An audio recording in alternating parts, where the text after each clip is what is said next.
حادثاتی دنیا کی تلخی بھی کڑوی دوائی کی مثل ہوتی ہے۔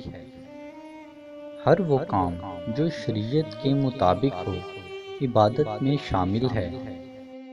اگر عمل کرنے میں سستی کرو گے تو مغفرت کی امید رکھی جا سکتی ہے، لیکن بد اعتقادی پر کوئی امید نہیں۔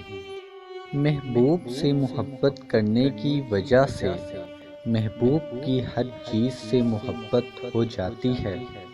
اگر آپ کو بچوں پر پیار آتا ہے تو سمجھ لو اللہ تعالیٰ کی یہ ایک رحمت کی نشانی ہے۔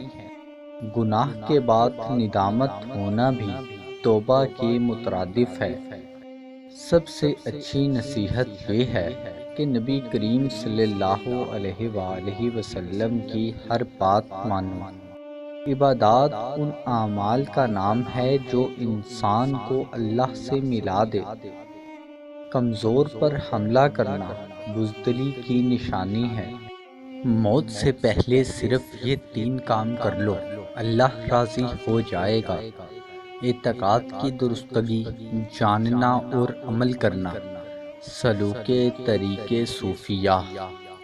سب سے مشکل کام اپنے نفس پر قابو پانا ہے۔ نیک انسان وہ ہے جو اپنی عمر کو غنیمت سمجھ کر اپنی زندگی کو اپنے رب کی بارگاہ میں صرف کر دے۔ جو بچوں سے پیار کرتا ہے وہ اپنے رب سے پیار کرتا ہے۔ جو دنیا میں سکون و آرام چاہتا ہے وہ بے وقوف ہے۔